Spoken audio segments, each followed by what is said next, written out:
నువ్వేం చెప్పావు? వామాగారి కారణంగా మా కీర్తి పెరుగుతుంది అన్నావు. కీర్తి పెరిగిపోయింది చూడు, ఇలా పెరిగింది మా కీర్తి.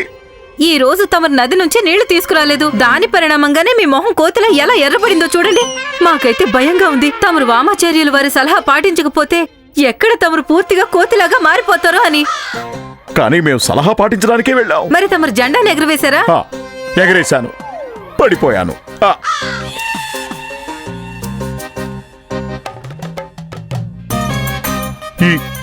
ఈ బహుమతులు ఎక్కడికి పోయాయి? బహుమతులా? అవన్నీ మేం దానం చేసేసాం స్వామి.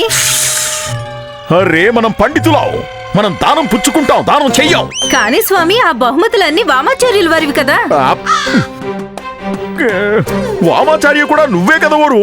కాదు స్వామి, మేము కేవలం తమరి భార్య మాత్రమే. మాకు చాలా బాగా గుర్తుంది తమరు ధనం సంపదల్ని ఎంతగా ద్వేషిస్తూ ఉంటారు. అందుకే మేం బహుమతులన్నీ పేదవాళ్ళకు పంచిపెట్టేశాం. ఇంటికొచ్చిన మహాలక్ష్మిని ఎవరైనా ఇలా అవమానిస్తారా? స్వామి, జీవితం చాలా కష్టంగా తయారైంది. మహారాజు గారు ఏదో ఒకటి అప్పగిస్తూనే ఉంటారు. నేను మహారాజు గారిని చూసుకోవాలా లేక ఇంటినా? ఇక్కడ అమ్మ ఇంకా శారద.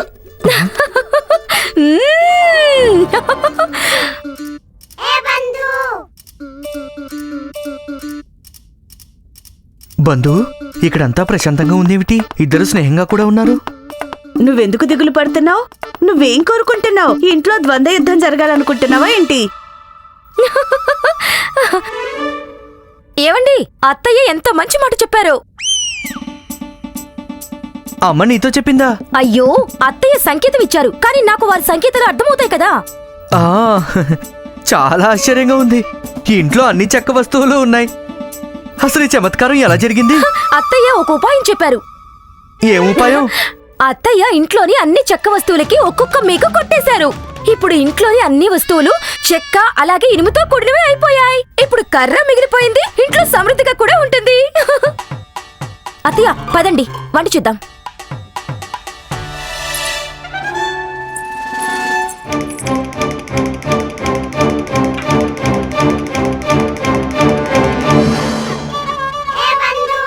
రామా, నీ మస్తిష్కంలో ఏం ఆలోచన వచ్చింది? ఏముంది, ఆ వామాచార్యుల వారి సలహాలకి అమ్మ దగ్గర పరిష్కారం ఉంది. వజ్రాన్ని వజ్రమే కోస్తుంది. దానర్థం? దాని అర్థం ఏమిటంటే వామాచార్యని ఇప్పుడు అమ్మాచార్య పరాజయం చేస్తారు.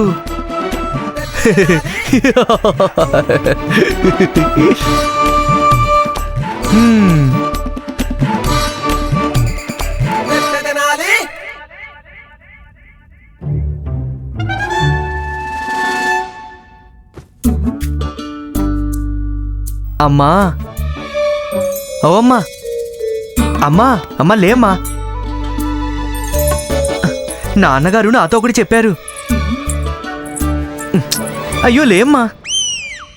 మీరు అత్తయ్య గదిలో ఏం చేస్తున్నారు? ఎందుకు వారి నిద్రకి భంగం కలిగిస్తున్నారు? చాలా ముఖ్యమైన విషయం చెప్పాలి. ఏంటి అంత ముఖ్యమైన విషయం? తెలుసా, నేను గాఢ నిద్రలో ఉన్నాను. నాన్నగారే స్వయంగా నా కల్లోకొచ్చారు. ఎవరి నాన్నగారు? మా నాన్నగారు. ఇంకెవరి నాన్నగారు? నీ పతిదేవులమ్మా. ఏమన్నారు? నువ్వు వారిని చాలా నిరాశపరిచావని చెప్పారు. వారి జీవితాన్ని దుర్భరం చేసేసావట. పాపం, వారు చాలా బాధపడుతున్నారు. ఏంటి? ఎందుకు? ఏమన్నారంటే నీ జీవితంలో నువ్వేం చేయలేదంట. జీవితం మొత్తం వృధా చేసేసావట. కానీ వీరైతే మౌన వ్రతం చేశారు, జపం చేస్తుంటారు, పూజలు కూడా చేస్తుంటారు. ఇంకేం చేయాలి?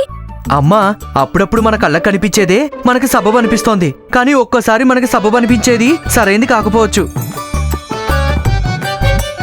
అయ్యో అమ్మా, నీకు తెలీదు, నీలో చాలా ప్రతిభ ఉందమ్మా. వీరిలో ప్రతిభ ఉందా? అవును శారదా, ఇలా మా నాన్నగారు అన్నారు. ఇక సమయం వచ్చేసిందట. నువ్వు స్వయంగా నీ ప్రతిభని గుర్తించాలి. అరే, వారు ఇంకొకటి కూడా అన్నారు, నువ్వు మహాజ్ఞానివట. మీ నాన్నగారు బ్రతికి ఉన్నప్పుడేమో వీరిని మించిన అజ్ఞాని మరొకరు లేరనేవారట. అయ్యో, అదేదో నీ పట్ల వారికి ఉన్న ప్రేమ అంతే. అయినా మీరే చెప్పండి, ఏ భర్త అయినా తన భార్యను అందరికీ తెలిసేలా పొగుడతారా చెప్పండి? మరైతే ఒక స్వర్గస్థులైన భర్త తన భార్యని ఇలా పొగిడారా? అది కూడా కలలో? నువ్వు ఇప్పుడు ఏమన్నావు? స్వర్గస్థులైన మరి ఏ వ్యక్తి అయితే స్వర్గంలో ఉంటారో మరి ఎప్పటికైనా అబద్ధం చెప్పగలరా చెప్పండి? లేదు కదా. నేను చెప్పేది కూడా నిజమే అమ్మా. నాన్నగారైతే నీకు ఎంతో జ్ఞానం ఉందని చెప్పారు. వారు ఇంకోటి కూడా అన్నారు, విజయనగరం రావటం నా అదృష్టం కాదు, నీ విధి అని అన్నారు. నువ్వు నీతో పాటు మాకు, సంపూర్ణ విజయనగర సామ్రాజ్యానికి, ఇక్కడ ఉన్న నాగరికులందరికీ మంచి చేయగల సామర్థ్యం ఉన్నదానివి. కానీ నాలో అంతగా ఏం గుణముంది? అది నాకు తెలియంది. అదైతే నాకు కూడా తెలీదు, కానీ ఏదో ఒకటి ఉండే ఉంటుంది. నీకు మహాభారత జ్ఞానం ఉంది, నువ్వు రామాయణాన్ని అధ్యయనం చేస్తూ ఉంటావు, సంపూర్ణ భగవద్గీత కూడా చదువుతావు. నాకైతే ఇదంతా రామ ఎత్తువెదలా ఉంది. పన్నాగం వాసన వస్తుంది. పన్నాగం వాసన వస్తుందా? ఇలారా, ఆ వాసన నీ బుర్రలో నుంచి, నీలో నుంచి వస్తుంది. నువ్వు ఎన్ని రోజుల నుంచి స్నానం చేయలేదో ఏంటో, పో ముందు. చూడమ్మా, నీ గనక నా మీద నమ్మకం లేకపోతే స్వయంగా నువ్వే వెళ్ళి నాన్నగారిని అడుగు. అత్తయ్య అప్పుడే స్వర్గానికి వెళ్ళాలనుకోవట్లేదు. అరే, ఇంకా చేయాల్సిన పనులు చాలా ఉన్నాయి. అత్తయ్య తన మనవడు మనవరాల్ని కూడా ఎత్తుకోవాలి కదా. నువ్వు నన్ను బ్రతికి ఉండగానే చంపేయాలనుకుంటున్నావా? అయ్యో, నేనేం చెప్తున్నానంటే స్వయంగా వెళ్ళి నాన్నగారి చిత్రపటం వద్ద ఇలా ఎదురుబెదురుగా ఉండి అడుగు. పదండి.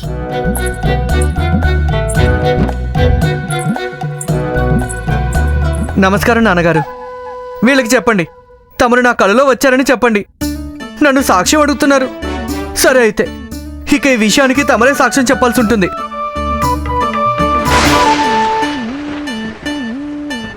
ధన్యవాదాలు వరుణదేవా. చూసారా, ఇప్పుడే నాన్నగారు కళ్ళు మూశారు. చూసారా? ఎప్పుడు మోచాలు? నాకైతే కనపదనే లేదు. అరే, నీకెలా కనిపిస్తుంది? నువ్వు సగం నిద్రలో నడుస్తున్నావు కదా, నీకు వీరి చిరునవ్వు కూడా కనిపించుండదు. నాకు కూడా కనిపించలేదు. ఏం పర్వాలేదు, కానీ కళ్ళు మూయటం అయితే చూసావు కదా. లేదు, మీరు చూసారా అత్తయ్య? అయ్యో, మీరందరూ అసలు ఏం చేస్తున్నారు? నాన్నగారిని జాగ్రత్తగా చూడండి, ఈ చిత్రపటాన్ని జాగ్రత్తగా చూడండి, మీ ధ్యాస సరిగ్గా కేంద్రీకరించండి. నాన్నగారు చెప్పండి, ఇదే సరైన సమయం.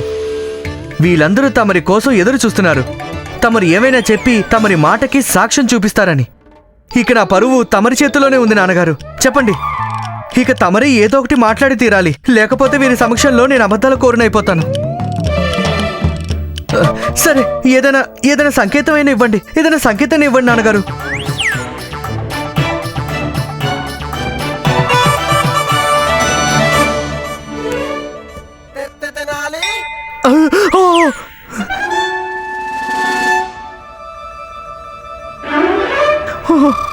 చూసారా, నాన్నగారు ఈ పువ్వు పడేసి స్వయంగా మనకి సంకేతం ఇచ్చారు. ధన్యవాదాలు నాన్నగారు, ధన్యవాదాలు. పువ్వు పడేసి పూజలైన మావయ్య గారు ఏం చెప్పాలనుకుంటున్నారు? నాన్నగారు పువ్వు పడేసి ఏదో ఒక సంకేతం అయితే ఇచ్చారు. ఏమై ఉంటుంది ఆ సంకేతం? ఏం సంకేతం ఇచ్చుంటారు? అయ్యో, ఇదేంటి? 4 గడియల్లో వాస్తుశాస్త్రం నేర్చుకోండి. కానీ ఈ పుస్తకం ఇక్కడికి ఎలా వచ్చింది? శారదా, నువ్వే ఈ పుస్తకాన్ని ఇక్కడ పెట్టావా? లేదే.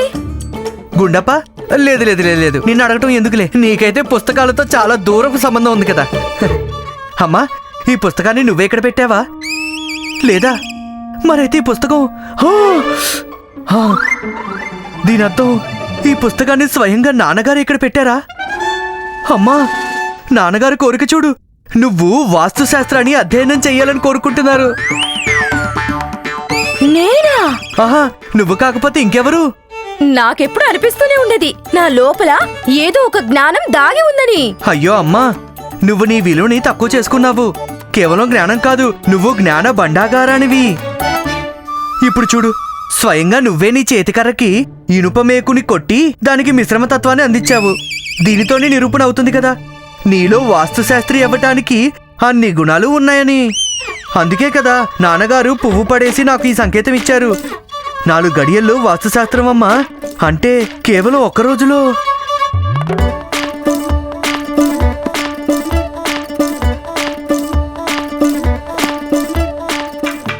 ఆ, అత్తయ్య అంటున్నారు వీరు వాస్తు శాస్త్రాన్ని తప్పకుండా అధ్యయనం చేస్తారట.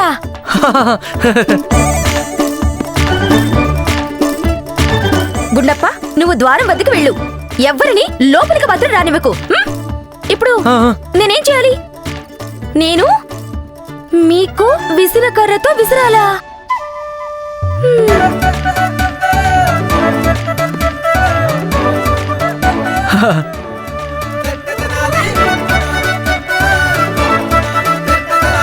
జాగ్రత్తగా అధ్యయనం చెయ్యమ్మా. వాస్తుశాస్త్రిని అవ్వాలి.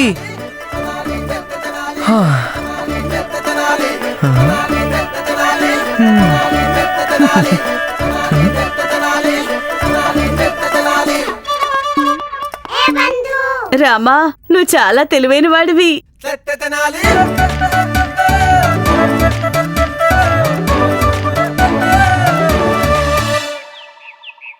అన్నీ కలిపేయండి, అన్నీ కలిపేయండి. కలిసి ఉంటేనే సౌఖ్యం, అదే జీవితానికి ఆధారం. కలిసి ఉంటేనే కుటుంబం, అదే సుఖ సంసారం. కలిసి ఉంటేనే పరిష్కారం, అదే వాస్తు శాస్త్ర సారాంశం.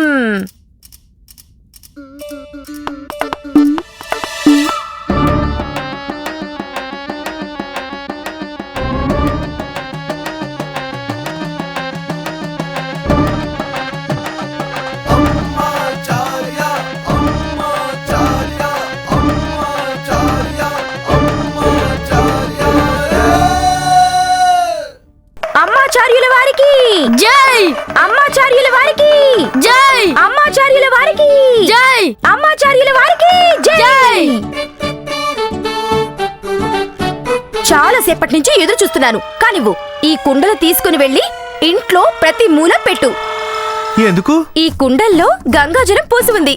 దాంతో వాతావరణం శుద్ధవుతుంది. ఇంట్లో సుఖ సంతోషాలు వర్ధిల్లుతాయి. వాతావరణం ప్రసన్నం చెందుతుంది.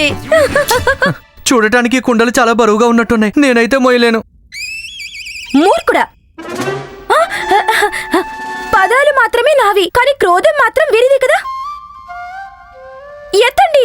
అరే, ఇప్పుడే కదా చెప్పాను కుండలు చాలా బరువుగా ఉన్నట్టున్నాయని. అయ్యో, కళ్ళు పైకెత్తండి. ఎత్తి చూడండి. అమ్మాచారుని లోపల అత్తయ్యే ఉన్నారు. వారి చేతిలో అలాగే కర్ర కూడా ఉంది. అమ్మ చెప్పిందా? లేదు లేదు, ఇది నా సలహా. లేకపోతే అత్తయ్య కర్రకి పులుసు చేయించడం బాగా తెలుసు. ఆగులామా, కుందెలా ఎత్తాలో నేను చెప్తాను.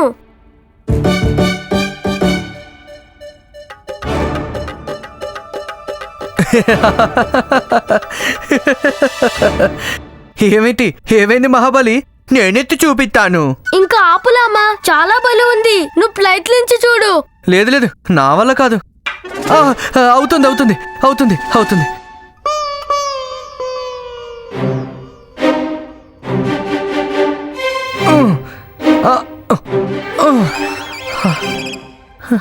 నా గోతులో నేనే పడ్డట్టయింది. వీలైనంత త్వరగా నేను నా పన్నాగాన్ని చివరి ఘట్టానికి తీసుకువెళ్ళాలి. లేకపోతే అమ్మ నా బ్రతుకు దుర్భరం చేసేస్తుంది. త్వరగా మహారాజుల వారిని కలిసి తీరాలి.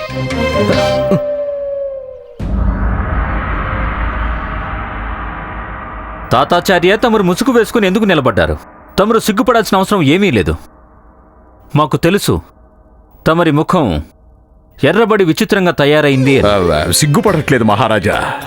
అది తీవ్రమైన ప్రకాశం నుంచి కాపాడుకోవడానికి మేము మా మోముపై ముసుగేసుకున్నాం.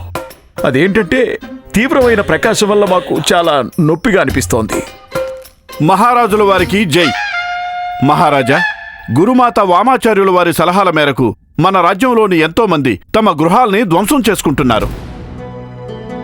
ఏదో ఒకటి చెయ్యండి మహారాజా, మన విజయనగరం ముక్కలవుతుంది. ఏదో ఒకటి చేయండి మహారాజా, మన విజయనగరం ముక్కలవుతుంది. తాతాచార్య, ఏదో ఒకటి చెయ్యండి తాతాచార్య. మేమేం చేయగలం మహారాజా? స్వయంగా మమ్మల్ని, మా గృహాన్ని ధ్వంసం కాకుండా కాపాడలేకపోయాం. మహారాజుల వారికి జై. ఏం చెయ్యం రామకృష్ణ పండితులు గారు? గురుమాత వామాచార్యుల వారు నగరం మొత్తం విపత్తు సృష్టించారు. మాకు ఈ సమస్యకి ఏదైనా పరిష్కారం దొరుకుతుందా లేదా? పరిష్కారం దొరికింది మహారాజా. కానీ నేను ఎలా చెప్తే తమరు అలాగే చేయాల్సి ఉంటుంది. పైగా ఆచార్య తమరు కూడా. మేము స్వీకరిస్తున్నాం. వరుణమాల నగరం మొత్తాన్ని ధ్వంసం చేసి మమ్మల్ని అస్తవ్యస్తం చేసే లోపే ఏదో ఒక ఉపాయం చెప్పండి త్వరగా. అవును రామకృష్ణ పండితులు గారు, తమరు ఏం చెప్తే ఎలా చెప్తే మేము అలానే చేస్తాం. తమరు కేవలం ఈ సమస్యకు పరిష్కారం చెప్పండి చాలు. అలాగేనండి.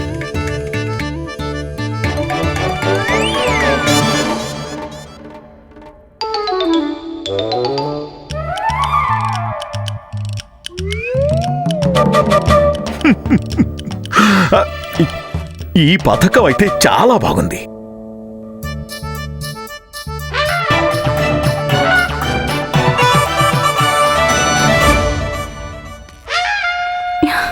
మహారాజా, మహారాజా, నా మహాభాగ్యం.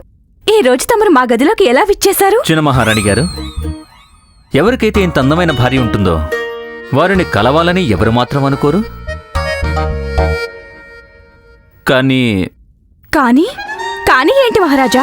కానీ చిన్న మహారాణి గారు, మేము ఎప్పుడు ఈ గదిలోకి వచ్చినా సరే ఎందుకో తెలియదు కానీ ఇక్కడేదో అదృశ్య శక్తి ఉన్నట్టు మాకు అనిపిస్తూ ఉంటుంది. అది మమ్మల్ని మహారాణి చిన్నాదేవి గది వైపు ఆకర్షిస్తున్నట్టు అనిపిస్తుంది. ఖచ్చితంగా ఏదో ఉంది, ఖచ్చితంగా ఏదో ఉంది చిన్న మహారాణి గారు. మేము హంసలాగా మాకు తెలియకుండా అటు వెళ్ళిపోతూ ఉంటాం. ఇప్పుడు కూడా ఈ క్షణం కూడా మాకు అనిపిస్తుంది మేము అక్కడికి వెళ్ళిపోవాలి అని. అదే మహారాణి చిన్నాదేవి గారి దగ్గరికి. మహారాజా, తమరు మా రూపం పట్ల ఆకర్షితులు అవుతూనే ఉండండి. అలాగే అలాగే మేము వస్తున్నాం చిన్నాదేవి గారు. ఆగండి మహారాజా. అయ్యో, ఇక ఆగడం మా చేతుల్లో లేదు. మేము వస్తున్నాం మహారాజా, చిన్నాదేవి. వెళ్ళకండి. ఆగండి మేము వచ్చేస్తున్నాం మహారాజా.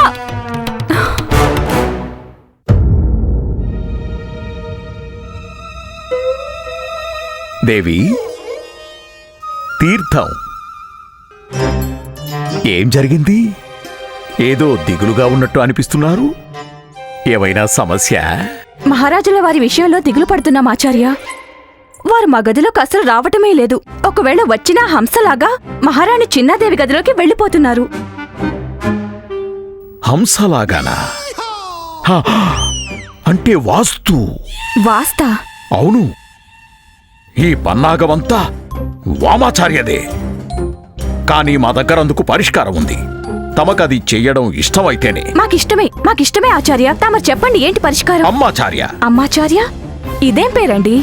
రామకృష్ణ పండితులు గారి తల్లి వాస్తు జ్ఞానాన్ని పొందిన తర్వాత వారు ఆచార్య అయిపోయారు. అందుకే అమ్మాచార్య అయిపోయారు.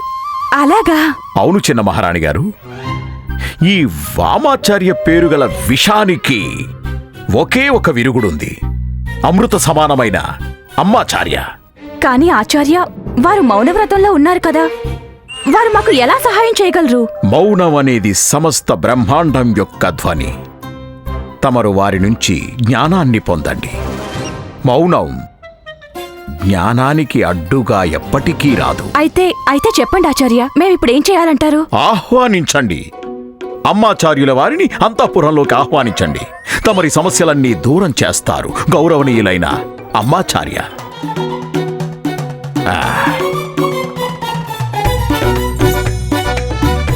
ఆ పరమేశ్వరుడు మీకంతా శుభం కలిగించాలి.